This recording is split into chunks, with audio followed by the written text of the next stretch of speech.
সুসংগত রোগ পোকা নিয়ন্ত্রণের মূল বিষয় হলো নিয়মিত ফসল ক্ষেত পরিদর্শন এবং পর্যবেক্ষণ। আজকে আপনাদের সামনে তুলে ধরেছি যে জমিন কীভাবে পরিদর্শন এবং পর্যবেক্ষণের মাধ্যমে আপনি আপনার ওষুধ নির্বাচন করবেন। প্রথমেই বলে রাখি যে আপনার পাশের যে কৃষক ওই ছত্রনাশক দিয়েছে বলে যে আপনাকে দিতে হবে একটা ভুল ধারণা, কারণ ওনার হয়তো ঝলসা লেগেছে, আপনার হয়তো গড়া পচা লেগেছে, দুজনের কিন্তু ওষুধ আলাদা হবে। তাই আপনাদেরকে একটাই কথা বলবো, আল বরাবর হাঁটুন, তারপর জমিনে নেমে ভালো করে পর্যবেক্ষণ করুন এবং জমিনে দেখুন যে জমিতে কতটা জল দাঁড়িয়ে রয়েছে বা কী ঘাস রয়েছে এবং সেখানে শত্রু পোকা ও বন্ধু পোকার কতটা অনুপাত রয়েছে এবং এছাড়াও দেখুন গাছের বয়স কতটা, আবহাওয়া কী রয়েছে। এই সমস্ত বিষয়ে তথ্য আপনি ভালোভাবে সংগ্রহ করুন। এই পদ্ধতিতে পর্যবেক্ষণকে বলা হয় কৃষি বাস্তুতন্ত্র পর্যালোচনা, যাকে ইংরেজিতে বলা হয় এগ্রো ইকোসিস্টেম অ্যানালাইসিস বলা হয়ে থাকে। তাই আপনাদের কাছে অনুরোধ করব ভালো করে পরিদর্শন এবং পর্যবেক্ষণ করুন। দেখুন, আমি পরিদর্শন এবং পর্যবেক্ষণ করে দেখতে পাচ্ছি যে এই জমিতে বেশ কিছু গুছিতে প্রায় চোখের মাকুর আকৃতির মতো প্রায় লেগেছে। দেখুন এই যে ঝলসার যে সিম্বল, জুম করো তো দেখুন ঝলসা আপনি চিনবেন কি হবে না, ঝলসা চিনবেন হচ্ছে এইভাবে একেবারে আমাদের যে চোখের সাইজ সেই রকম হচ্ছে বাদামি কালারের স্পট দেখা যাবে পাতায়। তো এই জমিনে পুরো জমিনটা লাগে না, তো কিছুটা অংশ প্রায় লেগেছে। তো আপনাদেরকে একটাই কথা বলবো, একটা জমিন পরিদর্শন এবং পর্যবেক্ষণ করুন, তারপরে হচ্ছে আপনি নির্ণয় করবেন যে আপনার জমিতে কি রোগ লেগেছে বা কি পোকা লেগেছে বা আপনার জমিতে কতটা শত্রু এবং বন্ধু পোকা রয়েছে এবং তার সাথে আপনার জমিতে কোনো আগাছা রয়েছে কিনা বা আপনার জল রয়েছে কিনা জমিতে, এগুলো আগে ভালো করে পর্যবেক্ষণ করুন। তারপরে আপনি ওষুধ নির্বাচন করুন, কারণ সবাই যে দিচ্ছে একই ওষুধ আপনাকে দিতে হবে এমন কোনো কথা নেই।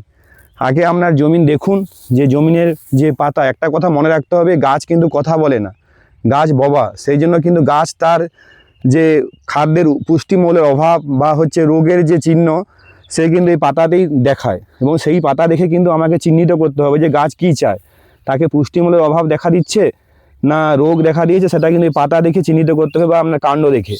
অর্থাৎ গাছ তার যে কষ্টের কথা সে পাতায় বা কাণ্ডেতে তুলে ধরে।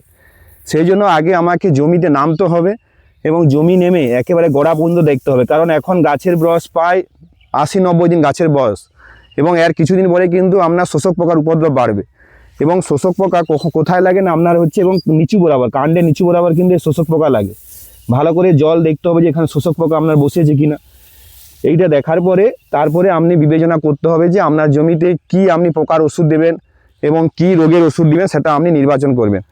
তো আমি প্রথমেই বলি, এই জমিনের ক্ষেত্রে এখানে দেখুন যে জমিতে ব্যাপক আকারে ঝলসা লেগেছে এবং এই ঝলসার জন্য দায়ী যে পিরিকুলাইরা অরাইজা যে জীবাণু, এই জীবাণু কিন্তু বৃষ্টিপাত যদি হয় তাহলে কিন্তু পুরো জমিনে ছড়িয়ে যাবে। তো সেহেতু আপনাকে একটা ভালো ঝলসানাশক ওষুধ ব্যবহার করতে হবে। সেটি কি টেকনিক্যাল না আইসোপ্রোথিলেনের যে টেকনিক্যাল, অর্থাৎ বাজার নাম হচ্ছে টাটা কেমিক্যালসের ফুজি-1। এছাড়াও ভালো ওষুধ হচ্ছে আপনার কি না, আপনার যে গ্যালিলিও সেন্সা, যার মধ্যে কি রয়েছে আপনার ট্রাইসাইক্লোজেল রয়েছে এবং হচ্ছে পিকোস্ট্রবিন রয়েছে। এই ডবল টেকনিক্যালের ওষুধ যথেষ্ট ভালো রেজাল্ট দেবে। যারা ধরুন আপনি ফুজি-1 পেলেন না, তাহলে আপনি গ্যালিলিও সেন্সা দিতে পারেন। এছাড়াও আপনার কাছে মার্জার আছে, ট্রাইসাইক্লোজেল প্লাস ম্যানকোজেব, এই দুটো কম্বিনেশান ইন্দোফিলের মার্জার, এটিও কিন্তু ভালো রেজাল্ট দেয়। তাহলে আমি যে 3-4টে ছত্রনাশক বললাম বা আপনার হাতের কাছে যে ট্রাইসাইক্লোজেলের 75% রয়েছে বিম বান সিভিক নামে, সেটি দিলে কিন্তু রেজাল্ট পাবেন। এবং এর সাথে আপনাকে কী করতে হবে না, আপনাকে একটি ভালো এই মুহূর্তে আপনাকে বাদামি শোষক পোকার বীজ ব্যবহার করতে হবে। সেটি আপনার কী করতে পারেন, টেকনিক্যালগুলো বলছি আপনাকে।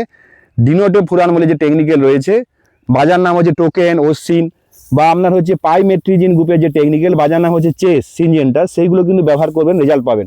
এছাড়াও আরেকটা টেকনিক্যাল বলি ব্লুফেজিন নাম টেকনিক্যাল, যেটা বাজার নাম হচ্ছে আপনার অ্যাপ্লয়েড, এটিও কিন্তু ব্যবহার করলে আপনার শোষকে ভালো রেজাল্ট দেবে। তো এইভাবে আগে জমিন পরিদর্শন করুন, তারপর পর্যবেক্ষণ করুন, তারপরে আপনি ওষুধ নির্বাচন করুন। পর্যবেক্ষণ আর পরিদর্শন না করে তাহলে কিন্তু আপনার ওষুধ কিন্তু দেওয়া বৃথা হবে, কারণ সবাই জমিতে কিন্তু আপনার ঝলসা লাগছে এমন কোনো কথা নেই। অনেক জমিতে আপনার গড়া পচাও লেগেছে এবছর, ভ্যাপসা গরম থাকার জন্য। সেটা ভ্যাপসা যখন গড়া পচা লাগবে তখন কিন্তু তার ওষুধ আলাদা হবে। এইগুলো দেখে তারপরে আপনি ওষুধ নির্বাচন করুন। আরেকটাই কথা বলবো, আপনার পায়ের ধুলো হচ্ছে বড় আপনার হচ্ছে ওষুধ। জমিন মোটামুটি এই মুহূর্তে যেহেতু গাছের কাস্তর দশা বেরিয়ে যাবে কিছুদিনের মধ্যে, এরপরে আপনি প্রতি সপ্তাহে 2 দিন অন্তর আপনি জমিন পরিদর্শন করুন এবং পরিদর্শন করার পরে এবং পর্যবেক্ষণ করার পরে তারপরে আপনি কিন্তু ওষুধ নির্বাচন করুন। আশা রাখি ভিডিওটি কেমন লাগলো। ভিডিওটি যদি ভালো লাগে সবার কাছে শেয়ার করুন, লাইক করুন এবং যে কোনো প্রশ্ন থাকলে আমার কমেন্ট বক্সে লিখতে পারেন। সবাই ভালো থাকবেন, সুস্থ থাকবেন।